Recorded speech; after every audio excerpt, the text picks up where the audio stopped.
true cool is when nothing disturbs you. When even when you're attacked, nothing inside moves. When you're in confrontation, in argument, in debate, nothing moves. You stay cool. This occurs as a result of having a mind that is porous. A mind that doesn't react, but a mind that responds. And the reason it doesn't react is because everything it does is seen. There's nothing unconscious about the mind. It doesn't get caught because it's conscious. And we look at, well, what's higher consciousness?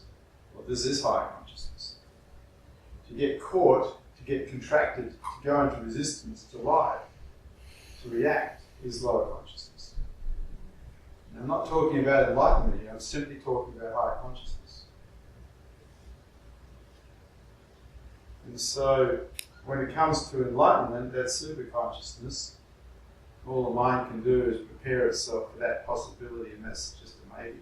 But what it can do is it can pursue and help create higher consciousness by becoming more conscious of itself. This usually occurs as a result of developing a silent witness that simply watches the mind. This is done in meditation. And because the mind is being watched and being seen, all the little things it gets up to are noticed. What causes its contractions? What are its true agendas? What belief systems are happening? What those belief systems are doing? What they're causing?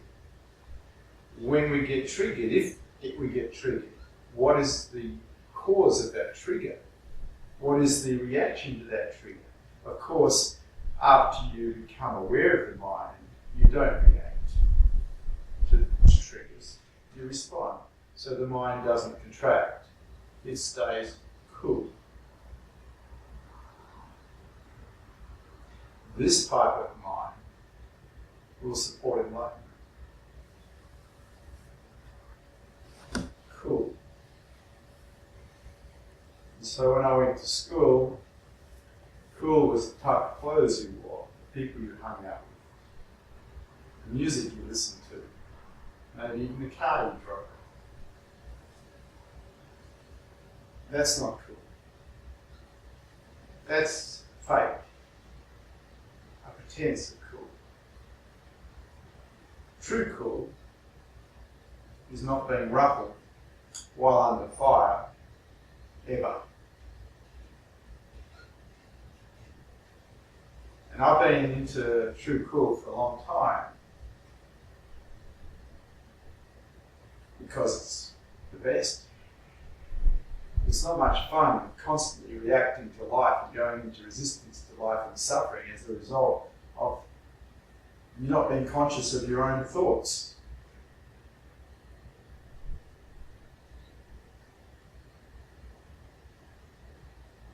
You're not having enough consciousness to not react, to not cause suffering for yourself. So I attempt to teach people true cool in an endeavour that they may have a happy life. Because if you're not reacting to life, not resisting life, you're not suffering. And what's more, you don't get caught, you don't upset other people by getting angry with them. Because anger is unconscious behaviour. We use it as a form of defence and we use it as a weapon. It's a good indicator if you do get angry that there's something unconscious that you haven't seen in yourself. And so it's a bit like an arrow pointing back if you're willing to look.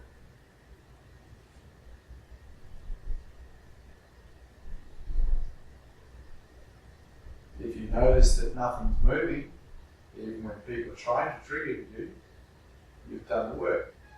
you've done the work on yourself.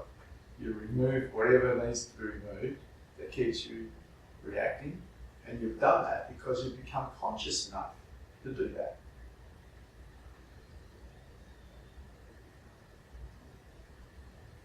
And that's up to you. Nobody can do that for you.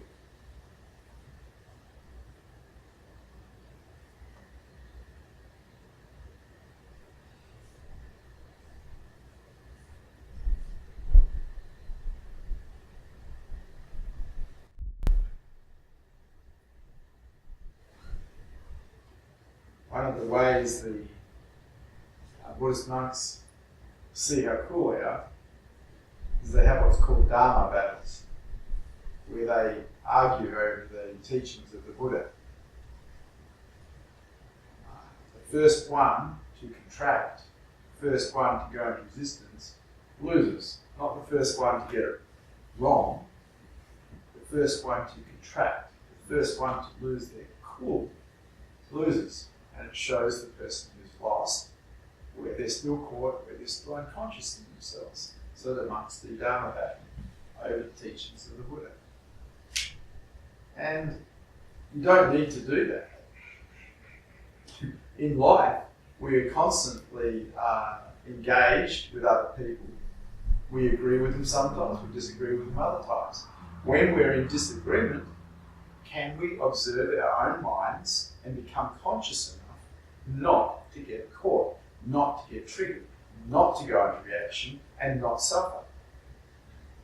So, as a spiritual practice, just being in the material world and being in conflict with other human beings can show you a great deal about yourself, about your own mind and its workings, if you're willing to look instead of just getting caught in I'm right, you're wrong, which, by the way, is lower consciousness.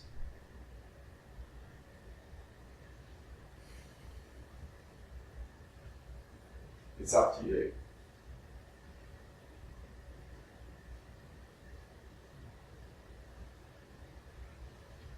If someone confronts you outside and calls you a whole pile of names, are you going to contract? Or are you going to be cool? You're responsible for your reality. You create it. Nobody else creates it for you. The person who might challenge you is not creating your reality. You're creating your reality because you're responsible for your reactions, not them. It's up to you. How conscious are you? How conscious do you want to be?